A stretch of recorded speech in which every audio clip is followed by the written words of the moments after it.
Hello friends, मैं आरती यादव आपके अपने यूट्यूब चैनल पर आप सभी लोगों का हार्दिक अभिनंदन करती हूँ और इसी के साथ साथ आप सभी को गुड इवनिंग।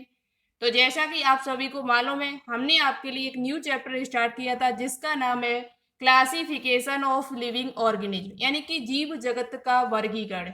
बहुत ही इंपॉर्टेंट चैप्टर है। इस चैप्टर से आपके एग्जाम्स में क्वेश्चन पूछे जाते हैं। आप चाहे किसी भी एग्जाम की तैयारी 2021 में कर रहे हो, इन एग्जाम्स में किसी भी एग्जाम की तैयारी कर रहे हो, तो ये चैप्टर आपके लिए बहुत ज्यादा इंपॉर्टेंट है और यहाँ से आपके एग्जाम में क्वेश्चंस भी बनते हैं। अच्छी तरीके से आपको ये चैप्टर आना चाहिए और यहाँ पर हम वही पॉइंट डिस्कस करेंगे जो आपके एग्जाम में पूछे जा सकते हैं। ठीक है, तो आज की वीडियो आपके लिए बहुत ही इंपॉर्टेंट और शानदार होने वाली है, तो वीडियो को कंप्लीट देखिएगा और साथ में पेन कॉपी लेकर जरूर बैठे। जो भी पॉइंट हम आपको बताएं उसे उस पर नोट डाउन करते हुए आपको चलना है। जैसा कि आप सभी को मालूम है, हमने आपको बताया था एक वीडियो में, सुबह की क्लास में हमने आपको बताया था कि हमारी माता जी की तबीयत थोड़ा ठीक नहीं है, इसलिए हम आपकी वीडियो अपलोड नहीं कर पाए। आज थोड़ा मुझे टाइम मिला, इसलिए हम आपकी वीडियो डाल रहे। अब हमारी कोशिश यही रहेगी, अब वो थोड़ा उनको आराम भी है, तो कोशिश हमारी यही रहेगी कि आपको लगातार वीडियो ये मिलती रहे दोनों, जिससे आपकी तैयारी और भी अच्छी हो सके। ठीक है, तो यहाँ पर आज हम चर्चा करेंगे जगत मोनेरा, किंगडम मोनेरा हमारा टॉपिक चल रहा था, जिसमें हम आपको पार्ट नंबर 1 में हमने बेसिक पॉइंट डिस्कस किए थे जीव जगत के वर्गीकरण से संबंधित, और मोनेरा के बारे में भी आपको बताया था मोनेरा में क्या क्या आता है, उसके लक्षण क्या होते हैं। और पार्ट नंबर 2 में हमने आपको आर्की बैक्टीरिया के बारे में बताया था। आर्की बैक्टीरिया से रिलेटेड जो भी पॉइंट थे जो आपके एग्जाम में पूछे जा सकते हैं, वो सभी पॉइंट हमने वहां पर आपको बताए हुए। अभी तक आपने वो पिछली 2 वीडियो नहीं देखी तो एक बार उनको जरूर देखना, बहुत ही इंपॉर्टेंट पॉइंट हमने वहां पर डिस्कस किए हुए हैं। ठीक है, आज यहाँ पर हम चर्चा करेंगे पार्ट नंबर 3 में यू बैक्टीरिया। हमने आपको पिछली वीडियो में बताया था और आपने यह वीडियो सुनी होगी तो आपको पता भी होगा, जगत मोनेरा को 2 भागों में वर्गीकरण किया गया था। जगत मोनेरा को हमने 2 भागों में बांटा था, एक आपका था आर्की बैक्टीरिया और दूसरा आपका था यू बैक्टीरिया। यू बैक्टीरिया के संबंध में क्या क्या, यू बैक्टीरिया में आपका क्या क्या आता है, तो उसमें आपका जीवाणु, यानी कि जो जीवाणु होते हैं वो आते हैं, माइकोप्लाज्मा आता है और साइनोबैक्टीरिया आता है। तो यार आज यहाँ पर हम जो चर्चा करेंगे वो जीवाणु से संबंधित, जीवाणु में जनन कैसे होता है, जीवाणु में पोषण कैसे होता है, और जीवाणु में होने वाले जो रोग है पादपों में वो क्या क्या है। पादपों में जो रोग है वो आपके एग्जाम में पूछे जाते हैं और जंतुओं में जो रोग है वो पूछे जाते हैं, मनुष्य में कौन कौन से रोग उत्पन्न होते हैं, तो वो सभी पॉइंट आज यहाँ पर हम डिस्कस करेंगे। तो वीडियो को आप लोग कंप्लीट जरूर देखें, आज की वीडियो आपके लिए बहुत ही शानदार होने वाली है। ठीक है, तो चलिए, या अभी तक आपने इस चैनल को सब्सक्राइब ना किया हो तो प्लीज इस चैनल को आप लोग सब्सक्राइब जरूर कर लें, जिससे हम जो भी वीडियो डालें आपके पास टाइम टू टाइम हमारी वीडियो पहुंचती रहे। वीडियो पसंद आए तो प्लीज इसे लाइक शेयर करना बिल्कुल भी न भूलिएगा।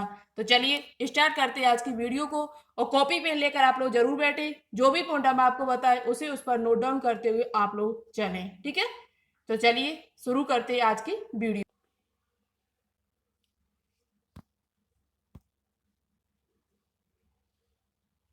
तो देखिएगा, सबसे पहले बात करते हैं यू बैक्टीरिया। हमने आपको बताया अभी कि जगत मोनेरा को 2 भागों में वर्गीकृत किया गया था, यू बैक्टीरिया और आर्के बैक्टीरिया। आर्के बैक्टीरिया के बारे में हम आपको बता चुके हैं। अब यहाँ पर हम चर्चा करेंगे यू बैक्टीरिया। देखो, यू बैक्टीरिया के अंतर्गत 3 चीजें आती है, 3 जीव आते हैं आपके। सबसे पहले आपके जीवाणु, उसके बाद साइनोबैक्टीरिया, उसके बाद आपका माइकोप्लाज्मा। माइकोप्लाज्मा के बारे में हम आपको बता चुके हैं, एक दिन हमने इसकी वीडियो डाली हुई थी, और वो वीडियो में जो भी पॉइंट माइकोप्लाज्मा से संबंधित थे वो हमने सभी पॉइंट वहां पर डिस्कस किए हुए थे। आज यहाँ पर हम चर्चा करेंगे जीवाणु से संबंधित। जीवाणु से संबंधित जो भी पॉइंट है वो सभी पॉइंट हम यहाँ पर आपको बताएंगे। एक भी पॉइंट आपका एग्जाम में यदि जीवाणु से क्वेश्चन पूछा जाता है तो एक भी क्वेश्चन आपका नहीं छूटेगा, इस बात की गारंटी हम लेते हैं। जीवाणु से रिलेटेड जितने भी पॉइंट इंपोर्टेंट है सभी पॉइंट हम यहाँ पर डिस्कस करेंगे आज इस वीडियो में, तो क्लास को कंप्लीट जरूर देखें आप लोग। ठीक है, तो चलिए बात करते हैं जीवाणु। जीवाणु क्या होते हैं, इसकी खोज किसने की थी और इस शब्द का प्रयोग किसने किया था। बहुत ही बेसिक से चलेंगे, एक एक पॉइंट डिस्कस करते हुए। ठीक है, तो सबसे पहले बात करते हैं जीवाणु। जीवाणु की जो खोज की थी वो किसने की थी। जीवाणु की खोज, आपके जो बैक्टीरिया की खोज है वो हॉलैंड के एक वैज्ञानिक थे जिनका नाम था एंटोनी वॉन ल्यूवेनहॉक। ये क्वेश्चन जनरली पूछा जाता है आपसे कि जीवाणु की खोज किसके द्वारा की गई थी। तो जीवाणु की जो खोज है वो हॉलैंड निवासी एंटोनी वॉन ल्यूवेनहॉक के द्वारा की गई थी। यदि आपसे पूछा जाए कि फादर ऑफ बैक्टीरियोलॉजी यानी जीवाणु विज्ञान का जनक किसे कहा जाता है, तो जीवाणु विज्ञान का जो जनक भी ल्यूवेनहॉक को ही कहा जाता है। जिन्होंने इसकी खोज की थी उन्हीं इसे क्या कहा जाता है, बैक्टीरियोलॉजी जो आपका जीवाणु विज्ञान है उसका जनक भी कहा जाता है। अब बात करते हैं कि इस शब्द का प्रयोग किसने किया था। तो इस शब्द का प्रयोग एरन वर्ग नामक वैज्ञानिक ने किया हुआ था। किस वैज्ञानिक ने किया था? इस शब्द का जो प्रयोग किया था वो एरन वर्ग नाम के एक वैज्ञानिक थे जिनके द्वारा जीवाणु शब्द का प्रयोग किया गया था। तो ये तीनों पॉइंट आपके लिए इंपोर्टेंट है। खोज किसने की थी? हॉलैंड निवासी एंटोनी वॉन ल्यूवेनहॉक ने की थी। फादर ऑफ बैक्टीरियोलॉजी किसे कहा जाता है? तो ल्यूवेनहॉक को कहा जाता है। इस शब्द का प्रयोग किसने किया था? तो एरन वर्ग नाम के वैज्ञानिक ने किया हुआ था। तो तीनों पॉइंट ये आप लोग अपनी नोटबुक पे नोट डाउन जरूर कर लें। ठीक है, चलिए आगे चर्चा करते हैं। अब बात करते हैं जीवाणु के सामान्य लक्षण। बहुत ही इंपॉर्टेंट है और यहाँ से आपके एग्जाम में क्वेश्चन बनते हैं। क्या क्वेश्चन बनता है ये भी हम आपको बताते हुए चलेंगे। ठीक है, तो सबसे पहले जो पॉइंट यहाँ पर लिखा है जीवाणु के सामान्य लक्षण में, जीवाणु एक कोशिकीय प्रोकैरियोटिक जीव होते हैं। वैसे भी जगत मोनेरा में जितने भी सदस्य आते हैं वो सभी एक कोशिकीय होते हैं यानी यूनिसेलुलर होते हैं और प्रोकैरियोटिक जीव होते हैं।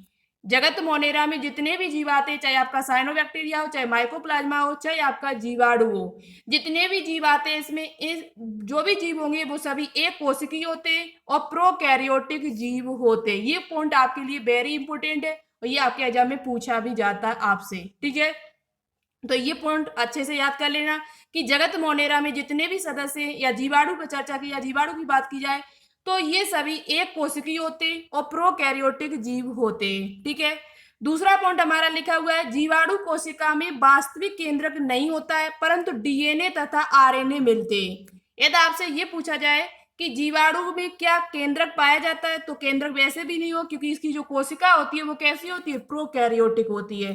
तो इसमें वास्तविक केंद्रक नहीं होता है परंतु इसमें डीएनए तथा आरएनए मिलते हैं। अब जिस जगह पर डीएनए और आरएनए पाया जाता है उसे क्या कहते हैं, ये आपसे क्वेश्चन पूछा जाता है।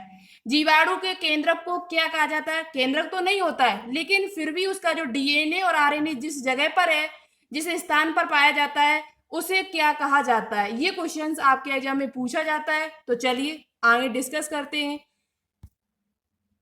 तो देखिएगा जीवाणु के केंद्रक को न्यूक्लियोइड कहा जाता है। जीवाणु के केंद्रक को क्या कहा जाता है यदि आपसे ये पूछा जाए तो जीवाणु के केंद्रक को न्यूक्लियोइड कहा जाता है या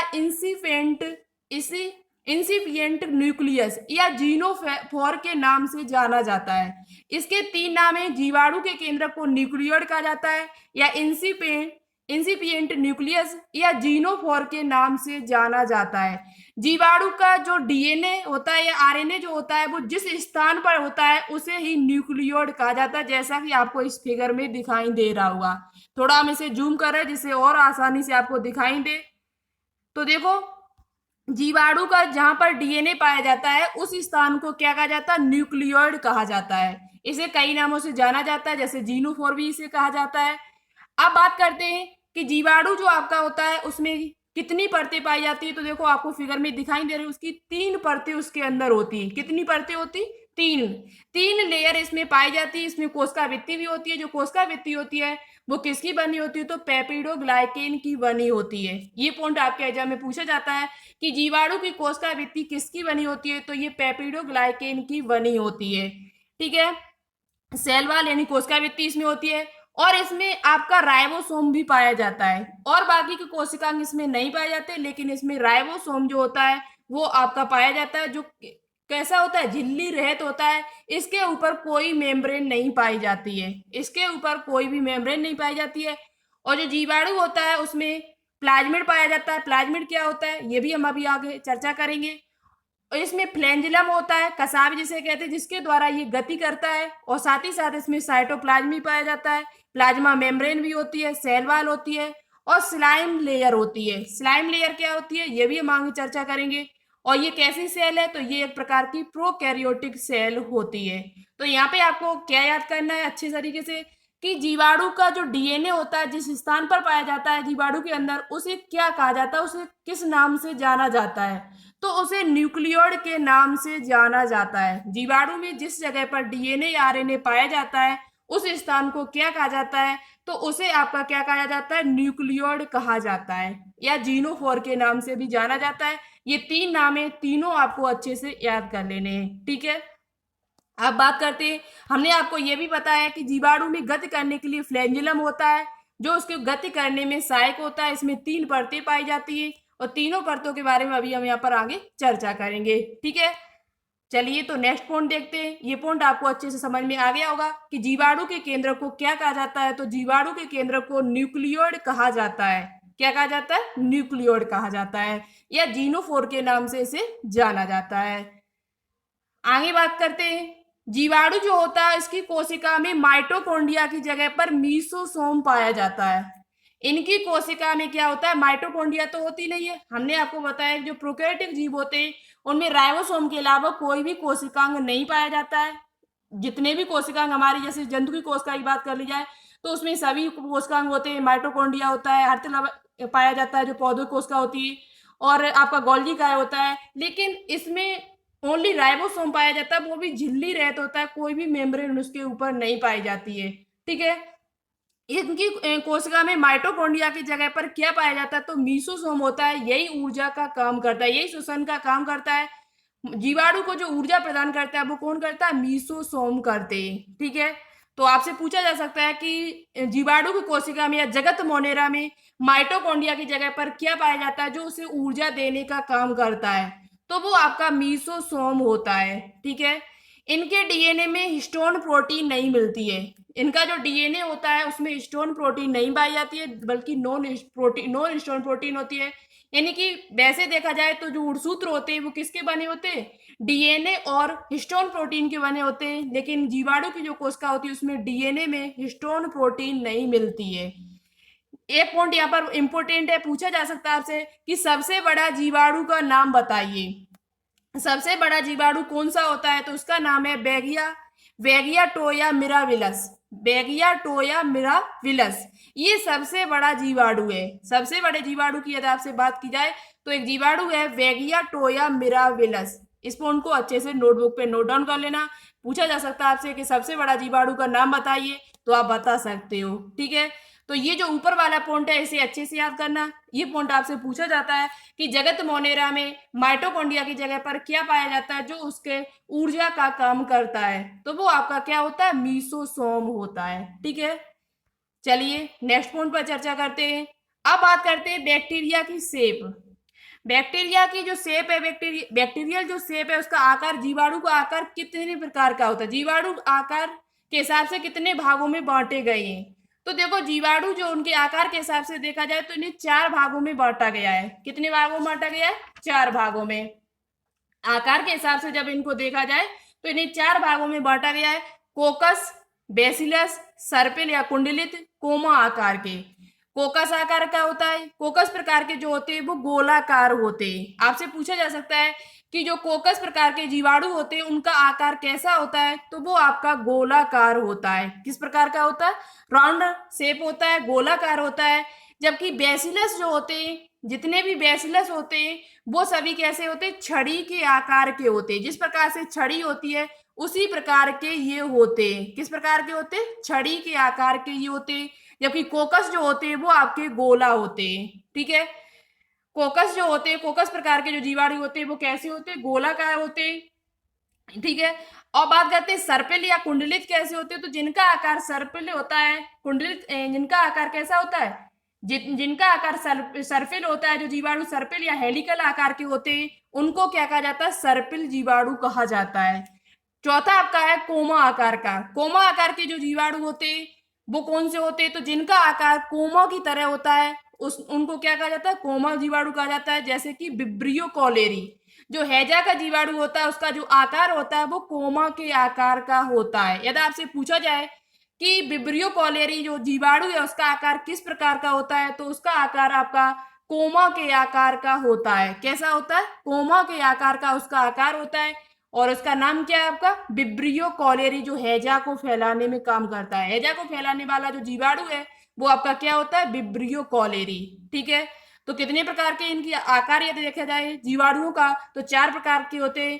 कोकस, बेसिलस, सर्पिल या कुंडलित, जिसे हम स्पाइरल या हेलिकल कहते हैं, और कोमा के आकार के। ठीक है।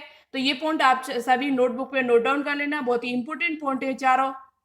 आपसे पूछे जा सकते हैं कि जो कोकस जीवाणु होता है उसका आकार कैसा होता है, तो उसका आकार जो होता है वो गोलाकार होता है। ठीक है। और कोमा के आकार के जो जीवाणु होते हैं उनका उदाहरण बताइए यदि आपसे पूछा जाए, तो वो आपका विब्रियो कॉलेरी, जो हैजा को फैलाने में सहायक है। नेक्स्ट पॉइंट पर चर्चा करते हैं। जीवाणु की कोशिका भित्ति बाहर एक आवरण होता है जिसे हम सिलायम परत कहते हैं। अभी हमने आपको फिगर दिखाया हुआ था, उसमें हमने आपको बताया था सिलायम परत कहाँ पर है। जीवाणु की कोशिका भित्ति पर एक बाहर आवरण चढ़ा होता है जिसे हम सिलायम परत कहते हैं, यानी सिलायम लेयर कहा जाता है। सिलायम परत जो होती है वो पॉलीसैकेराइड प्लस पॉलीपेप्टाइड की बनी होती है। सिलायम परत जो होती है वो पॉलीसैकेराइड और पॉलीपेप्टाइड की बनी होती है। जब सिलायम परत दोनों की बनी हो, जब वो सिलायम परत है, सिलायम लेयर है, वो पॉलीसैकेराइड और पॉलीपेप्टाइड की दोनों की बनी हो, तो उसे हम कैप्सूल कहते हैं। क्या कहते हैं? ये पॉइंट आपसे पूछा जा सकता है कि जब सिलायम परत ये दोनों की बनी होती है तो उसे क्या कहा जाता है, तो उसे कैप्सूल कहा जाता है। पॉलीसैकेराइड और पॉलीपेप्टाइड जब दोनों की बनी होती है तो उसे हम एक एक शब्द में कैप्सूल कहते हैं। यदि आपसे ये भी पूछा जा सकता है कि कैप्सूल शब्द कहाँ के किसके लिए प्रयोग किया गया है, तो जीवाणु की जो आवरण चढ़ा होता है, भारी आवरण चढ़ा होता है, उसके लिए कैप्सूल शब्द का प्रयोग किया गया है। किसके लिए किया गया? जीवाणु का जो बाहरी आवरण होता है उसके लिए किसका प्रयोग किया गया, तो उसके लिए कैप्सूल शब्द का प्रयोग किया गया है। ठीक है। तो सिलायम परत किसकी बनी होती है? सिलायम परत आपकी पॉलीसैकेराइड तथा पॉलीपेप्टाइड की बनी होती है। अब बात करते हैं जीवाणु कोशिका भित्ति किसकी बनी होती है। तो जीवाणु की जो कोशिका भित्ति होती है वो आपकी पेप्टिडोग्लाइकेन या म्यूकोपेप्टाइड की बनी होती है। जीवाणु की कोशिका भित्ति पेप्टिडोग्लाइकेन या म्यूकोपेप्टाइड की बनी होती है। हमने आपको बताया कि जीवाणु जो होता है वो 3 परतों से घिरा होता है। कितनी परतों से? 3 परतें इसमें पाई जाती हैं। एक आपकी प्लाज्मा मेम्ब्रेन होती है, एक आपकी कोशिका भित्ति जिसे हम जो पेप्टिडोग्लाइकेन की बनी होती है, और सबसे लास्ट में जो आपकी होती है वो सिलायम परत होती है। ठीक है। तो ये जो जीवाणु होता है उसमें कितनी परतें पाई जाती है, तो उसमें 3 परतें आपकी पाई जाती हैं। ये पॉइंट आप अच्छे से याद कर लेना कि जीवाणु की कोशिका भित्ति किसकी बनी होती है, तो जीवाणु की कोशिका भित्ति आपकी पेप्टिडोग्लाइकेन की बनी होती है। ठीक है। नेक्स्ट पॉइंट पर चर्चा करते हैं। कुछ जीवाणु जैसे ई कोलाई में मुख्य डीएनए के अतिरिक्त वृत्ताकार डबल स्ट्रैंड डीएनए होता है जिसे हम प्लाज्मिड कहते हैं। अभी हमने आपको बताया था कि जो जीवाणु होता है उसमें एक तो डीएनए ये पाया जाता है खुले, जिसे हम जो डीएनए होता है वो खुला, उसमें न्यूक्लियस यानी न्यूक्लिक मेम्ब्रेन नहीं होती है, खुले में उसका डीएनए डला होता है।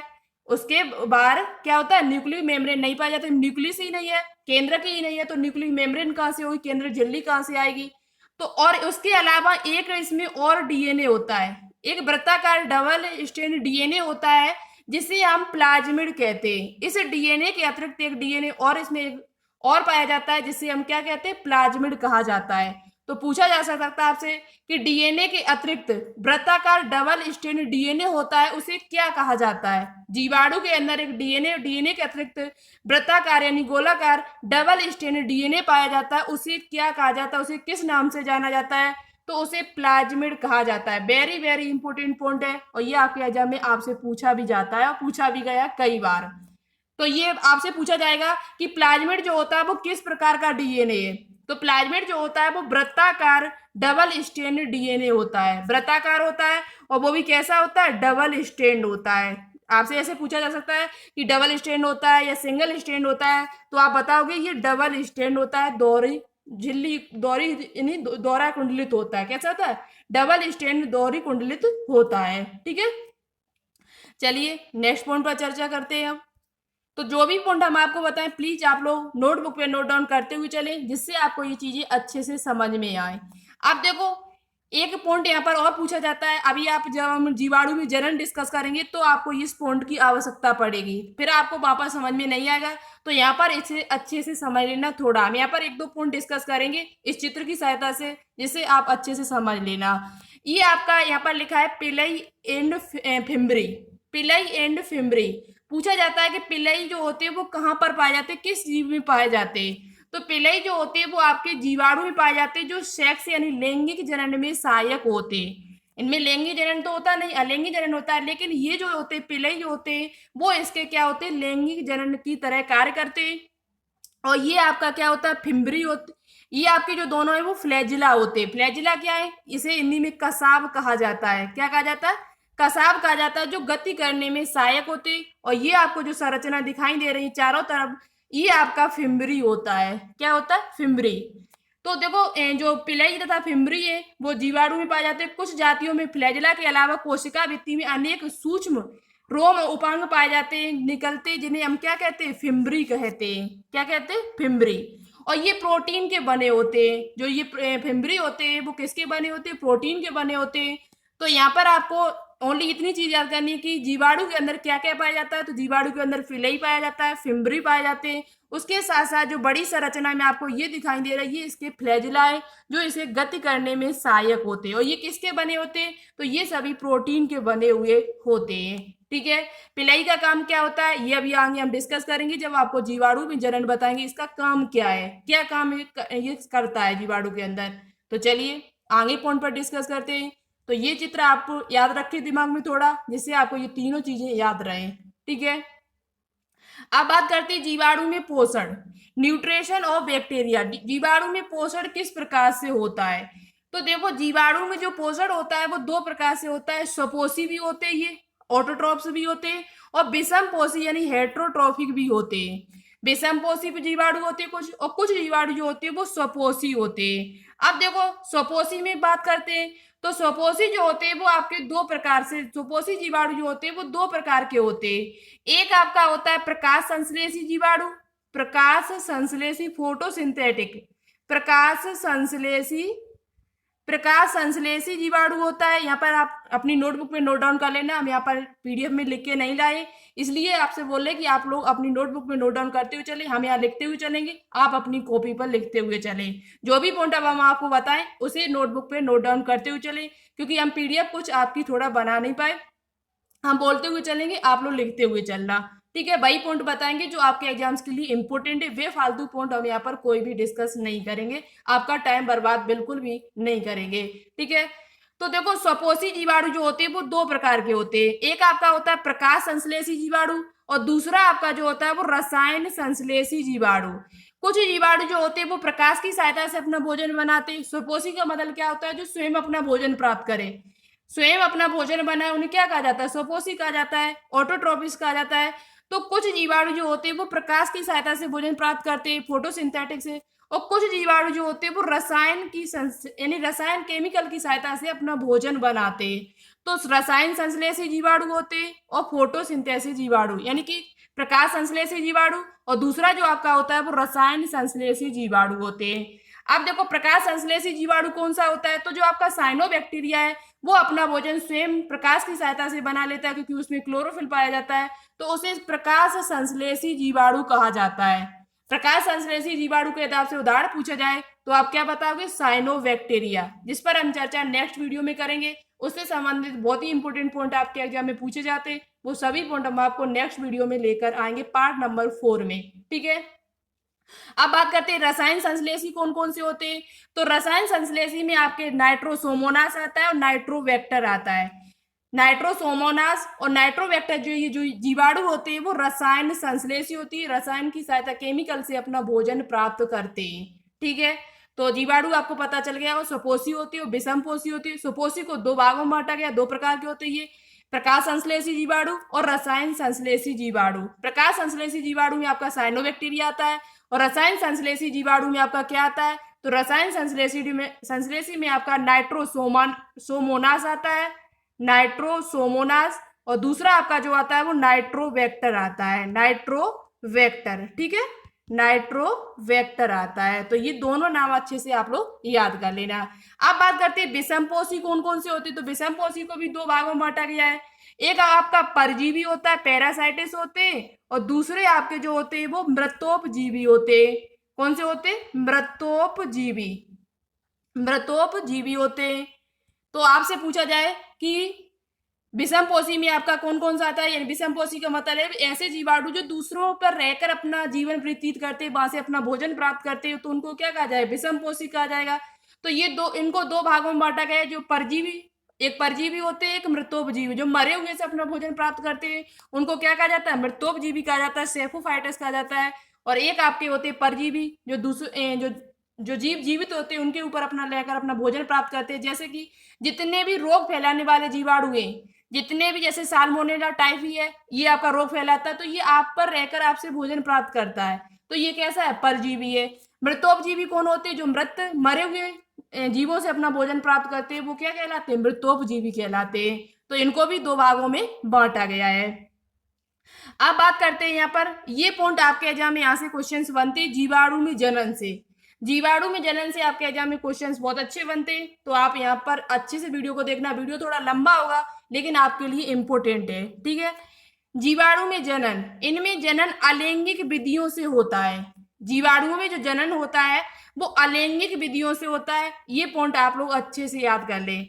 जीवाणुओं में जो जनन होता है वो अलैंगिक विधि से होता है। अलैंगिक का मतलब होता है जिसमें एक जनक की आवश्यकता पड़ती है। अलैंगिक विधि में हमेशा एक जनक की आवश्यकता पड़ती है, उसे क्या कहते हैं? अलैंगिक जनन कहते हैं। और लैंगिक जनन में हमेशा दो जनकों की आवश्यकता पड़ती है। कितने? दो जनकों की।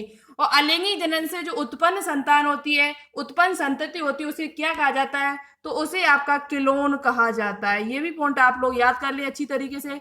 अलैंगिक जनन से उत्पन्न संतान को क्या कहा जाता है? तो उसे क्लोन कहते हैं। जो जीवाणु होते हैं उनमें लैंगिक जनन नहीं पाया जाता है, बल्कि उसमें क्या पाया जाता है? अलैंगिक जनन पाया जाता है। इनका जो जनन होता है वो अलैंगिक विधि यानी सेक्सुअल रिप्रोडक्शन इनमें पाया जाता है, ठीक है। जितने भी मोनेरा, जगत मोनेरा के सदस्य, सभी में ही अलैंगिक जनन है। आप ऐसे याद कर ले कि जगत मोनेरा में जितने भी सदस्य आते हैं उन सभी में अलैंगिक जनन पाया जाता है। अब देखो, इसकी जो जनन है इसमें कई प्रकार से होता है जीवाणुओं में। एक तो आपका विखंडन के द्वारा होता है, बाइनरी फिशन। एक आपका मुकुलन के द्वारा होता है। विखंडन के द्वारा जनन होता है, इसमें मुकुलन के द्वारा जनन होता है, और आनुवांशिक पुनर्योजन भी होता है। आनुवांशिक पुनर्योजन जेनेटिक रिकॉम्बिनेशन भी होता है। उसे भी तीन प्रकार में बांटा गया, तीन प्रकार से होता है। क्या क्या होते हैं वो पॉइंट आपके एग्जाम्स के लिए इंपोर्टेंट है, अच्छे से सुनना पूरी वीडियो को, ठीक है। तो सबसे पहले बात करते हैं कि विखंडन क्या होता है। तो विखंडन में क्या होता है? आपका एक कोशिका से, एक जीवाणु से दो कोशिकाओं का निर्माण होता है। अभी हम आपको फिगर में दिखाएंगे। चलिए आगे बात करते हैं। तो देखो यहाँ पर फिगर हम लेकर आए थे, अभी देखो, अभी हम आपको दिखा रहे हैं। तो देखिए, इसका फिगर हम लेकर नहीं आए, हम आपको यहीं पर समझा देते। जीवाणु में जनन यदि आपसे पूछा जाए तो अलैंगिक विधियों से होता है। ये तो बात अब क्लियर हो चुकी है। अलैंगिक विधि में आपकी कौन सी विधि आती है? तो आपका एक विखंडन के द्वारा होता है, दूसरा आपका मुकुलन के द्वारा होता है, वाई बडिंग और by binary fission. By binary fission और दूसरा आपका होता है वाई बेडिंग। विखंडन में क्या होता है? तो विखंडन में क्या होता है? एक कोशिका, एक जीवाणु कोशिका से दो कोशिका विखंडित होकर दो कोशिकाओं का निर्माण होता है। कितनी? दो संतति कोशिकाओं का निर्माण होता है, जिन्हें हम डॉटर सेल्स भी कहते हैं। तो विखंडन में क्या होता है? एक कोशिका से दो कोशिकाओं का निर्माण होता है। एक जीवाणु से दो जीवाणु यानी दो कोशिकाओं का निर्माण होता है। तो इस क्रिया को हम विखंडन कहते हैं। क्या कहते हैं? विखंडन कहते हैं। तो जीवाणु में आप विखंडन भी याद कर ले और मुकुलन के द्वारा भी याद कर ले। ज्यादातर ऑप्शन में जो आपको मिलेगा वो विखंडन मिलता है, ठीक है। तो जीवाणु में जनन जो होता है वो विखंडन के द्वारा भी होता है, मुकुलन के द्वारा भी होता है। मुकुलन में क्या होता है? तो जीवाणु में जो जनन होता है वो मुकुलन विधि से संपन्न होता है। उसमें क्या होता है? कोई जीवाणु जो होता है उसमें धीरे धीरे वो जब यंगेस्ट यानी बड़ा हो जाता है तो उसमें एक उभारनुमा संरचना बनती है। क्या सुना? उभारनुमा संरचना बनती है, जिसे हम मुकुल कहते हैं, जिसे बड़ कहा जाता है। क्या कहा जाता है? कोई जीवाणु में क्या होता है? उसमें उभारनुमा एक संरचना बनती है जिसे हम मुकुल कहते हैं। और ये जैसे ही बड़ा होता चला जाएगा, फिर ये क्या करता है? ये आपका अलग हो जाता है। तो यहाँ से क्या होगा? ये अलग हो जाएगा और यहाँ से एक जीवाणु से दो जीवाणु का निर्माण हो जाता है। ये कोई जीवाणु, उसमें कोई मुकल यानी उभारनुमा संरचना बनती है जिसे हम मुकल कहते हैं, और धीरे धीरे ये क्या होगा, ये मुकल जो होता है वो अलग हो जाता है और ये क्या होता है, एक नए जीवाणु का निर्माण यानी नए जीवाणु की उत्पत्ति हो जाती है। तो इस क्रिया को कहते हैं मुकुलन। आपसे सिर्फ इतना पूछा जाएगा कि जीवाणु में जनन किसके द्वारा होता है, ठीक है। अब सबसे इंपॉर्टेंट पॉइंट आपका यहाँ से पूछा जाता है कि जीवाणु में विखंडन और मुकुलन के अलावा भी जनन एक प्रकार से और होता है जिसे कहते हैं आनुवांशिक पुनर्योजन। क्या कहते हैं? आनुवंशिक पुनर्योजन, जिसे इंग्लिश में कहा जाता है जेनेटिक रिकॉम्बिनेशन। जेनेटिक रिकॉम्बिनेशन क्या होता है? तो ये आपको पता है, जीवाणु में आनुवांशिक पदार्थ का विनिमय होता है, यानी कि एक्सचेंज होता है, आदान प्रदान होता है, तो इसे ही आनुवांशिक पुनर्योजन कहा जाता है। आप नोटबुक पे नोट डाउन कर ले, कुछ जीवाणुओं में आनुवांशिक पदार्थ का विनिमय होता है, यानी कि एक्सचेंज होता है। विनिमय का मतलब होता है आदान प्रदान करना, एक जीवाणु से दूसरे जीवाणु में उसका डीएनए पहुंचना, ये आपका होता है आनुवांशिक पुनर्योजन। आनुवांशिक पुनर्योजन यानी कि जेनेटिक रिकॉम्बिनेशन, और ये 3 प्रकार से होता है। कितने प्रकार से होता है? 3 प्रकार से होता है। पहला आपका रूपांतरण, जिसे हम ट्रांसफॉर्मेशन कहते हैं। ट्रांसफॉर्मेशन, सबसे पहला आपका रूपांतरण, ट्रांसफॉर्मेशन, ट्रांसडक्शन और कॉन्जुगेशन, ये 3 प्रकार से आनुवंशिक पुनर्योजन होता है। अब हम यहाँ पर एक भी एक पर चर्चा करेंगे, ठीक है, बहुत ही अच्छी तरीके से। तो सबसे पहले बात करते हैं कि रूपांतरण क्या है। रूपांतरण की खोज किसने, रूपांतरण का अध्ययन किसने सबसे पहले किया था? तो इसका सर्वप्रथम जो अध्ययन किया गया था वो ग्रिफिथ नाम के वैज्ञानिक के द्वारा किया गया था। ये पॉइंट आपके लिए वेरी वेरी इंपोर्टेंट है। पूछा जाता है कि रूपांतरण की खोज किसने की थी। जीवाणुओं में रूपांतरण यानी ट्रांसफॉर्मेशन की खोज किसके द्वारा अध्ययन इसका किया गया था? तो ग्रिफिथ नाम के वैज्ञानिक के द्वारा किया गया था। कब किया गया था? तो 1928 ईस्वी में। कब किया गया था? इसके बारे में जो सबसे पहले बताया था वो ग्रिफिथ नाम के वैज्ञानिक ने 1928 ईस्वी में बताया हुआ था, और ये पॉइंट आपके एग्जाम में पूछा भी जाता है। रूपांतरण का अध्ययन किसने किया था? तो रूपांतरण के बारे में ग्रिफिथ नाम के वैज्ञानिक ने 1928 ईस्वी में बताया हुआ था। अब यहाँ से एक क्वेश्चन आपके एग्जाम में और पूछा जाता है, वो क्या पूछा जाता है?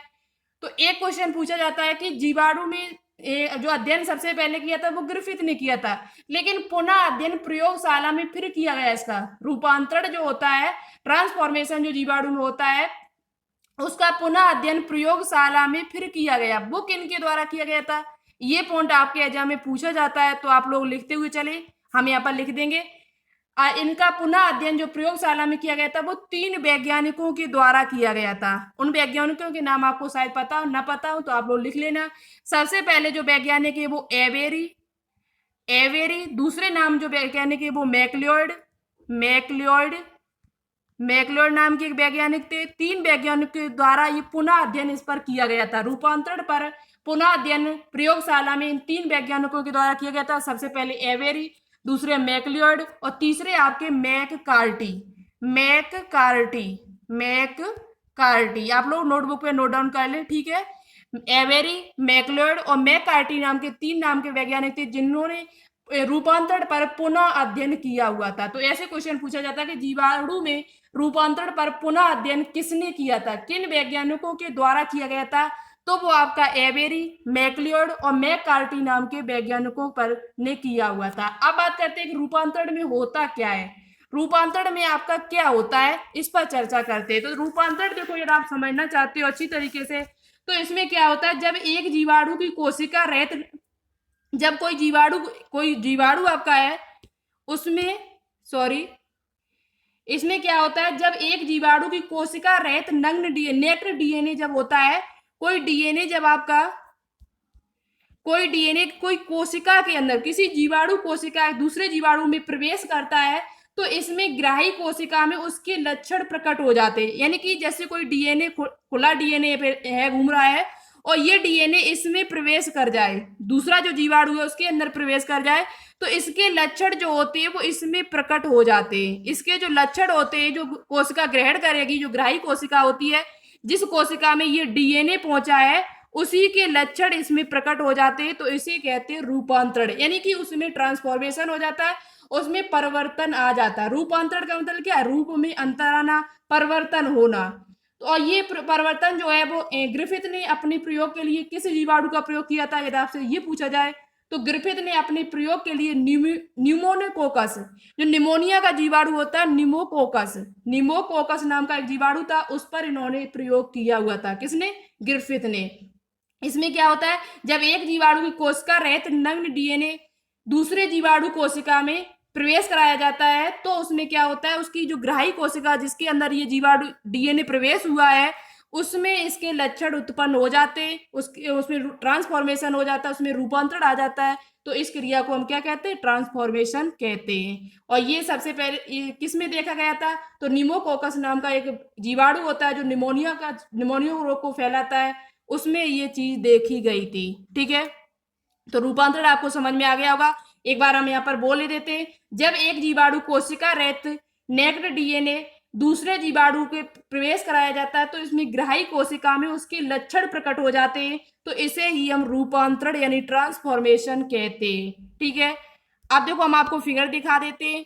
तो देखो ये फिगर है आपका ट्रांसफॉर्मेशन का। देखो कोई ये कोशिका रहित नेक्ड डीएनए है, और वो क्या करता है, किसी बैक्टीरियल सेल में प्रवेश करता है। ये देखो आपका प्रवेश हो रहा है। प्रवेश होने के बाद क्या होता है, इसके जो लक्षण होते हैं वो इस कोशिका में प्रवेश हो गए, इसके लक्षण यहाँ पर प्रकट होंगे, ये रेप्लिकेट करेगा और धीरे धीरे इसमें क्या होगा, इसके लक्षण इसमें प्रकट हो जाते हैं। तो इसे कहते हैं हम ट्रांसफॉर्मेशन। क्या कहते हैं? ट्रांसफॉर्मेशन कहते हैं। ठीक है, सबसे पॉइंट आपको जो याद करना है वो यही याद करना है कि रूपांतरण का अध्ययन किसके द्वारा किया गया था। तो रूपांतरण का जो अध्ययन किया गया था वो आपका ग्रिफिथ नाम के वैज्ञानिक के द्वारा किया गया था। अब दूसरा जो पॉइंट यहाँ पर है, 3 प्रकार से हमने आपको बताया, अनुवांशिक पुनर्योजन होता है, दूसरा आपका है ट्रांसडक्शन। ट्रांसडक्शन में क्या होता है, तो सबसे पहले बात करते हैं इसका अध्ययन किसके द्वारा किया गया था। इसका अध्ययन किसके द्वारा किया गया था, तो इसका अध्ययन जो किया गया था वो आपका 2 वैज्ञानिक थे, जिंडर, एक वैज्ञानिक का नाम है जिंडर, दूसरा का नाम है लेडर वर्ग। 2 वैज्ञानिकों के द्वारा ये ट्रांसडक्शन क्रिया का अध्ययन किया गया था। किनके द्वारा? जिंडर तथा लेडर वर्ग। कब किया गया था? तो 1952 ईस्वी में किया गया था। जिंडर तथा लेडर वर्ग के नाम के 2 वैज्ञानिक थे जिन्होंने ट्रांसडक्शन पर अध्ययन किया हुआ था। अब क्या होता है ट्रांसडक्शन में, ये भी आप बता देते आपको। तो ट्रांसडक्शन में क्या होता है, इस क्रिया में जीवाणु कोशिका के डीएनए का भाग दूसरी जीवाणु कोशिका के में जीवाणु भोजी द्वारा पहुंचाया जाता है। इस क्रिया में क्या होता है, कोई जीवाणु का जो डीएनए, कोई जीवाणु है उसका डीएनए और दूसरा जीवाणु आपका ये, इसका जो डीएनए होता है वो कैसे इसके अंदर पहुंचाया जाता है, तो वो आपका बैक्टीरियोफेज यानी कि जीवाणु भोजी के द्वारा पहुंचाया जाता है। यही पॉइंट आपसे पूछा जाएगा कि ट्रांसडक्शन जो होता है जीवाणु में वो किसके द्वारा होता है, तो वो आपका जीवाणु भोजी यानी बैक्टीरियोफेज के द्वारा होता है। बैक्टीरियोफेज के बारे में हम वीडियो डाल चुके हैं, उसमें लाइटिक चक्र क्या होता है, लाइसोजेनिक चक्र क्या होता है, कैसे होता है जीवाणु भोजी में, कैसे डीएनए को पहुंचाया जाता है, ये पूरी चर्चा जो है हम एक वीडियो में कर चुके हैं। हमने पिछली वीडियो डाली हुई है जीवाणु भोजी पर, आप उसे एक बार जरूर देखें, वहां से आपको समझ में आ जाएगा कि किसी जीवाणु में जो डीएनए दूसरे जीवाणु में पहुंचाया जाता है वो किस प्रकार से जाता है, किस प्रकार उसमें लक्षण उत्पन्न होते हैं, ये हमने वहां पर आपको बताए हुए। तो प्लीज आप लोग इस वीडियो को एक बार जरूर देखें, जिससे आपको ट्रांसडक्शन वाली ये क्रिया समझ में आ जाए। यहाँ पर हम दोबारा से नहीं लेकर आए टाइम वेस्ट न करने के लिए, क्योंकि आप लोग देख चुके होंगे, कुछ नहीं देखा होगा तो वो वापस देख लेंगे। ठीक है, तो आपसे यहाँ पूछा जाएगा ट्रांसडक्शन जो होता है वो किसके द्वारा कराया जाता है, तो वो जीवाणु भोजी के द्वारा कराया जाता है। एक जीवाणु का जो डीएनए दूसरे जीवाणु में पहुंचाया जाता है वो किसके द्वारा पहुंचाया जाता है, तो वो आपका जीवाणु भोजी के द्वारा पहुंचाया जाता है। तो इस क्रिया को क्या कहते हैं? ट्रांसडक्शन कहते हैं। ये यहाँ पर क्या हुआ, आनुवांशिक पुनर्योजन हो रहा है। ठीक है, अब बात करते हैं नेक्स्ट पर। तो नेक्स्ट आपका तीसरा जो है वो संयुग्मन, कॉन्जुगेशन। कॉन्जुगेशन में क्या होता है, तो देखो कॉन्जुगेशन का जो अध्ययन किया गया था वो ई कोलाई नामक जीवाणु पर किया गया था। पहला पॉइंट आपको यही याद करना है कि संयुग्मन की जो क्रिया है उसका अध्ययन किस जीवाणु पर किया गया था, तो ई कोलाई, इस्चेरिया कोलाई नाम का जो जीवाणु होता है उस पर इसका अध्ययन किया गया था। किसने किया था, ये आपसे पूछा जाए तो 2 वैज्ञानिक थे जिनका नाम है लेडर वर्ग, एक आपका वही है लेडर वर्ग एवं टेटम नाम के वैज्ञानिक, टेटम लेडरवर्ग एवं टेटम नाम के जो दो वैज्ञानिक थे, इन्होंने कॉन्जुगेशन का अध्ययन किया था। किस पर किया था, किस जीवाणु पर? तो ई कोलाई नाम के जीवाणु पर किया हुआ था। अब देखो ई कोलाई जो होता है उसके दो प्रारूप मिलते हैं। ई कोलाई जो जीवाणु होता है उसके दो प्रारूप मिलते हैं, अभी हम आपको फिगर में दिखाएंगे। दो प्रारूप कौन से होते हैं? तो इनके दो प्रारूप होते हैं। एक ऐसा होता है जिसमें फर्टिलेटर वेक्टर पाया जाता है। ई कोलाई जो आपका है उसके दो प्रारूप मिलते हैं। एक होता है फर्टिलेटर वेक्टर जिसे हम एफ प्लस कहते हैं, और एक है जिसमें फर्टिलेटर वेक्टर नहीं पाया जाता उसे एफ माइनस कहते हैं। ये आपका दाता होता है, इसे दाता डोनर कहा जाता है। और ये आपका क्या होता है? ग्राही कोशिका होता है, रेसिपिएंट सेल होता है, जिसमें फर्टिलेटर वेक्टर पाया जाता है। फर्टिलेटर फर्टिलेटर फैक्टर जिसमें पाया जाता है उसे हम एफ प्लस कहते हैं, F plus coli E coli कहते हैं। और जिसमें नहीं पाया जाता है फर्टिलेटर फैक्टर उसे हम एफ माइनस कहते हैं, यानी ग्राही कोशिका कहते हैं। ये दाता होता है और ये ग्राही होता है। ठीक है, अब इन्हीं के द्वारा ये कराया जाएगा। इन्हीं में क्या होता है, इन दोनों विपरीत प्रारूप कोशिकाएं जब निकट आने पर, जब ये दोनों प्रकार की कोशिकाएं ई कोलाई के ये दोनों प्रारूप जब आते, एक एफ प्लस वाला और एक एफ माइनस वाला, एफ माइनस वाला, एफ प्लस वाला एक आता है, एक एफ माइनस प्रारूप, दोनों निकट जब आते हैं तो जो अभी हमने शब्द आपको बताया था सेक्स पिलई, लैंगिक पिलई द्वारा एक दूसरे से जुड़ जाते। इनमें क्या होते, लैंगिक पिलई निकलते। ये जिस प्रकार से ये देखो आपको दिखाई दे रहा होगा, ये इसका है पिलई। हमने आपको संरचना में दिखाया था कि जीवाणु के अंदर पिलई पाई जाती है जो सेक्स करने में सहायक, लैंगिक जनन में सहायक होती है। प्रकार का इनमें लैंगिक जनन होता है, ये मिलने दो जीवाणुओं को मिलाने में सहायक होता है। तो ये पिलई क्या करते हैं, ये इन दोनों को पास में लाते हैं, दोनों एक दूसरे से जुड़ जाते हैं। और जो दाता कोशिका होती है, जो एफ प्लस वाली वेक्टर एफ प्लस वाला जो जीवाणु है वो क्या करता है, अपना अनुवांशिक पदार्थ इस ग्राही कोशिका में प्रवेश करता है। एफ प्लस वाला जो होता है वो एफ माइनस वाले में अपना अनुवांशिक पदार्थ को प्रवेश करता है, और जिससे वो क्या हो जाता है, ये जो एफ माइनस वाली जो कोशिका होती है वो भी एफ प्लस बन जाती है, क्योंकि इसके लक्षण जब इसमें प्रकट होते हैं एफ माइनस में, तो ये भी आपकी एफ प्लस बन जाती है, यानी फर्टिलेटर फैक्टर एफ प्लस हो जाता है। दाता कोशिका ये भी बन जाती है। और ये प्रक्रिया किसमें देखी गई, किस जीवाणु में देखी गई? तो स्यूडोमोनास, विब्रियो कोलेरी नाम का जीवाणु और साल्मोनेला जीवाणुओं में मिलती है। ये जो प्रक्रिया देखी गई है संयुग्मन की, वो किस जीवाणु में देखी गई?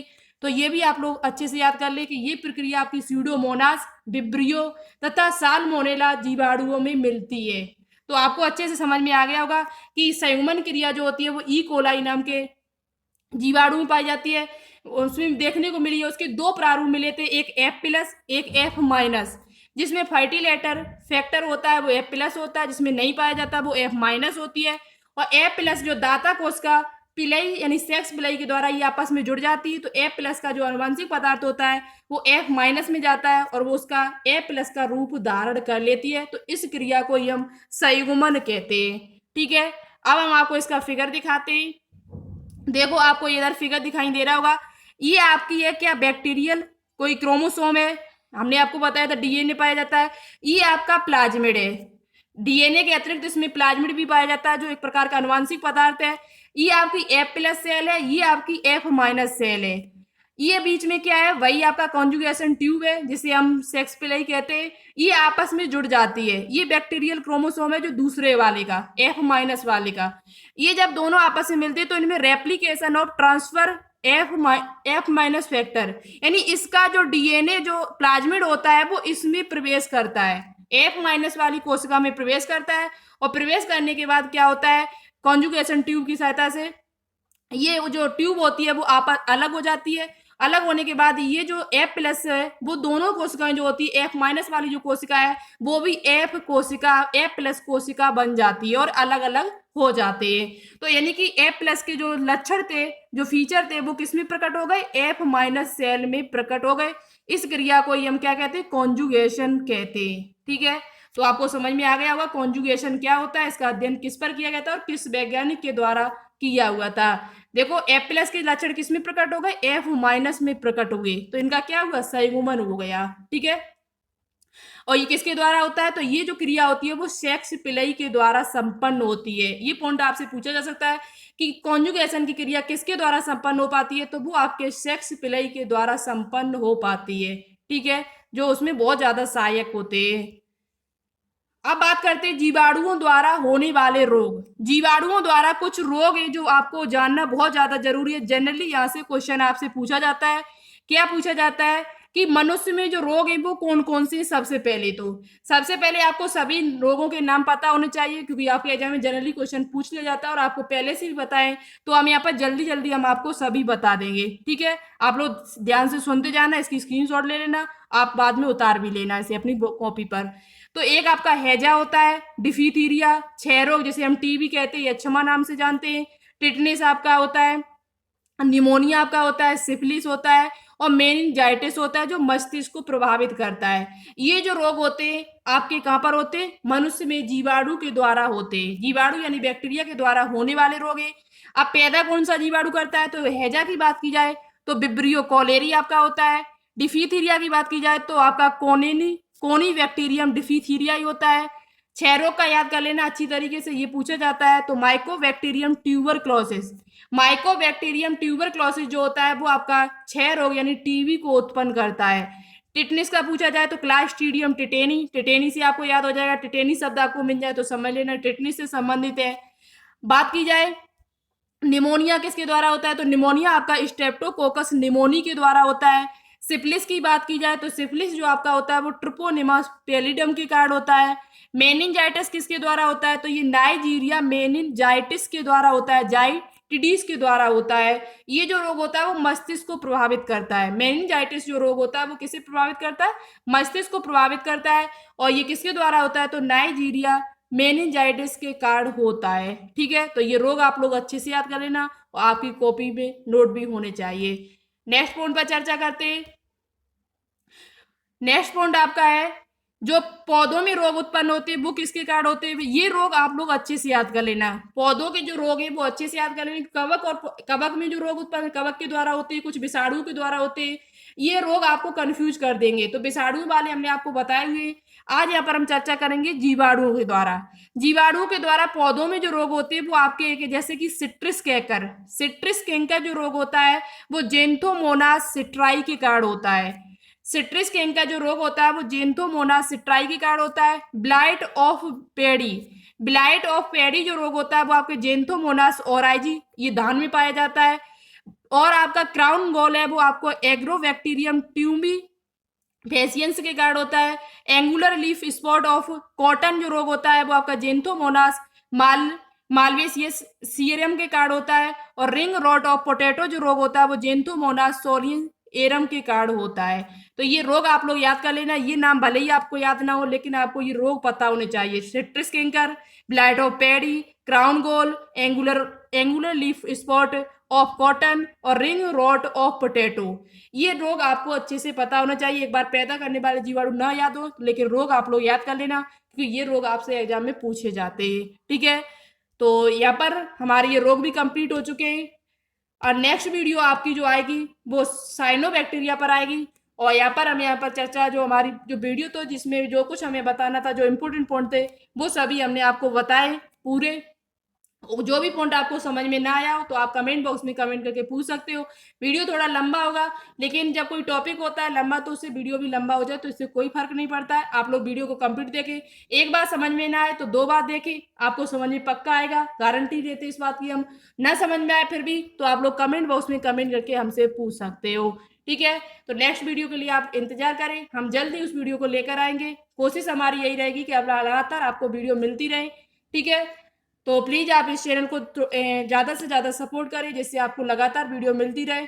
वीडियो अच्छी लगे तो प्लीज इस वीडियो को लाइक करना बिल्कुल भी न भूलें और दोस्तों के साथ शेयर एक बार जरूर करें। तो चलिए मिलते हैं नेक्स्ट वीडियो में। Okay, all the best.